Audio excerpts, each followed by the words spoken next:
Hello my friends. Today's video is a little bit different. A question comes to my mind before the Syrian revolution ends. The question is, what comes after the war? I mean, do we go back to how things were? And what if we discovered that after all those years, what exists between us is stronger than war? I'll tell you, but first, wars throughout history have been a destructive force, setting people back years, not just in time, but also in the quality of life. They leave behind physical and emotional wounds, with heavy consequences that burden individuals and communities. And in places like Ukraine, Palestine, Yemen, Sudan, Libya, and Syria, time seems to freeze as moments of loss and pain. Grand dreams fade, and people's wishes become really simple. I mean, a safe shelter, a meal, a new homeland to shield them from the horrors of war. Many suddenly find themselves far from their schools, jobs, and families, searching for a life that starts from scratch, carrying an identity of a refugee. War doesn't just steal possessions, it robs people of dreams that could have come true. Let's stop talking about this. Let's look beyond the war, where a glimmer of hope appears. And what's a better example than Syria right now? Let's take Syria as an example.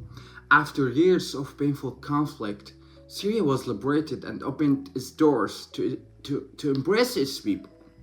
And believe me when I say people discovered that the other side, portrayed by the media as enemies or extremists, were just ordinary people, kind-hearted people like them. The war wasn't between sects or ideas. It was the media that sought hatred, inciting each side to demonize the other to prolong the conflict. Families and neighbors returned, and homes were filled with life again. People divided by the war came back to share the laughter again, gathering freely without fear of security forces.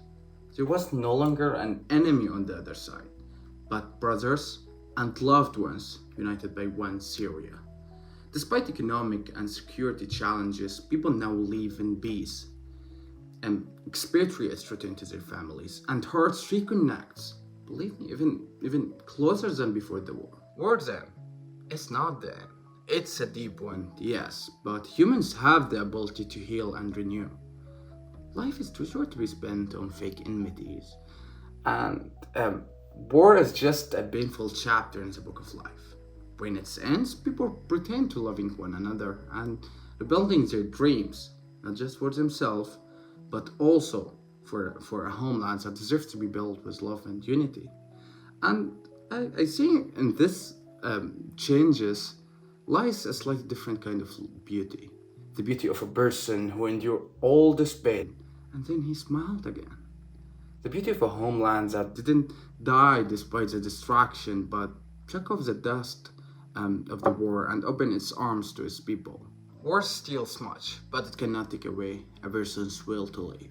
So for the differences of opinion, we have a saying in Arabic, اختلاف الرأي لا يفسد للود قضية. And just because we can see eye to eye doesn't mean we can be friends, or difference of opinion doesn't mean enmity. Oh, my favorite one, agree to disagree.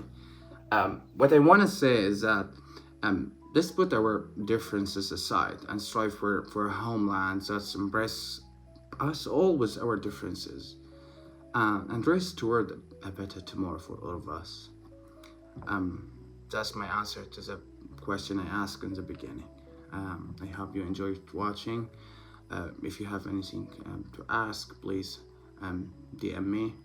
And thank you so much for watching, or merci in French. See you next time. Mohammed Najem.